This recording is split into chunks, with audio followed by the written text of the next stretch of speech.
Hello everyone, यदि आपने कभी अपनी कुंडली देखी है तो बहुत ज़्यादा चांसेस है कि आपको समझ में नहीं आया होगा कि उसको रीड कैसे करते हैं। तो जानते हैं इस वीडियो में।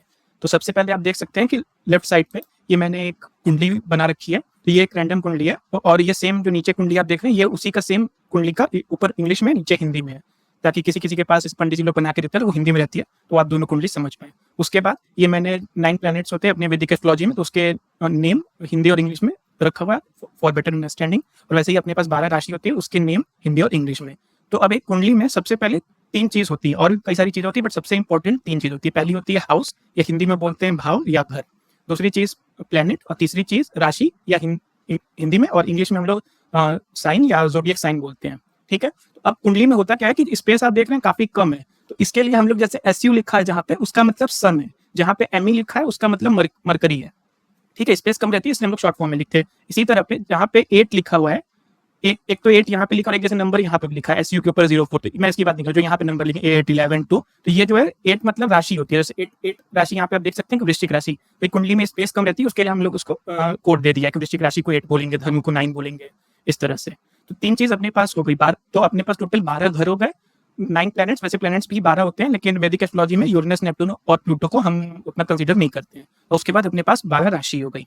तो अब जो है पहला हाउस देखते हैं कुंडली में कौन सा है। तो ये जहाँ पे 8 लिखा है वो आपका पहला हाउस है। हाँ बिल्कुल, आपको लग रहा होगा कि ये 8th हाउस है, बट ऐसा नहीं है। जनरली लोग इसी चीज से कंफ्यूज करते हैं। जहाँ पे 8 लिखा है वो फर्स्ट हाउस है। वहाँ पे प्लेनेट अपना कौन सा बैठा हुआ है, SU मतलब सन एंड ME मतलब मरकरी, हिंदी में बुध और सूर्य, और 8 नंबर मतलब वृश्चिक राशि वहाँ पे पड़ रही है। उसी तरह से दूसरा घर जहाँ पे 9 लिखा है वो है, वहाँ पे क्या है, धनु राशि है या सेजिटेरियस, और प्लेनेट कोई भी नहीं है। वैसे जहाँ पे 10 लिखा है वो तीसरा घर है कुंडली का, वहाँ पे सैटर्न बैठा है, और राशि कौन सी है, मकर राशि। इसी तरह से हम काउंट करते जाएंगे। तो 8 को यदि आप 1 मान लें तो ये पहला घर हो गया, दूसरा घर हो गया, तीसरा घर, चौथा घर में प्लैनेट नेपट्टून है, 12 नंबर जहाँ लिखा वो 5वां घर हो गया। इसी तरह से केतु है, के मतलब केतु, ये 6th हाउस हो गया, 7th house, 8th house, 9th house, 10th house, 11th house and 12th house. 12th house में यहाँ पे मून और राहु है।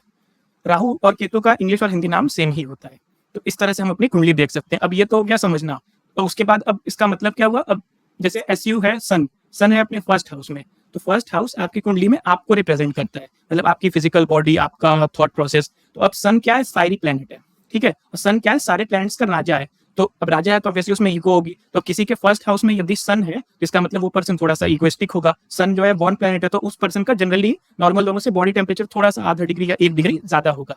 ठीक है, इस तरह से इसको इंटरप्रेट करते हैं। अब एग्जांपल के लिए मान लीजिए 4th हाउस कुंडली में मदर का होता है, तो यदि सन जो है 4th हाउस में बैठे, इस कुंडली में नहीं, मैं एक एग्जांपल दे रहा हूँ, तो सेम चीज जो है मदर के लिए होगी। मदर थोड़ी सी इगोइस्टिक होगी, मदर की बॉडी टेम्परेचर थोड़ा सा ज्यादा होगा। इस तरह से हम कुंडली को इंटरप्रेट करते हैं। तो ये मैंने एक एग्जांपल दिया, आगे हम वीडियोस में एक एक चीज डिटेल में समझेंगे कि लाइक प्लैनेट सन है वो सारे 12 हाउसेज में होगा तो क्या रिजल्ट देगा, इस तरह से। और इसी तरह से अपने पास प्लैनेट के साथ साथ राशि का भी जैसे हर घर में होता है इफेक्ट। तो जैसे ये 2nd हाउस है, उसमें धनु राशि पड़ रही है, तो 2nd हाउस जो है आपका सेविंग्स होती है।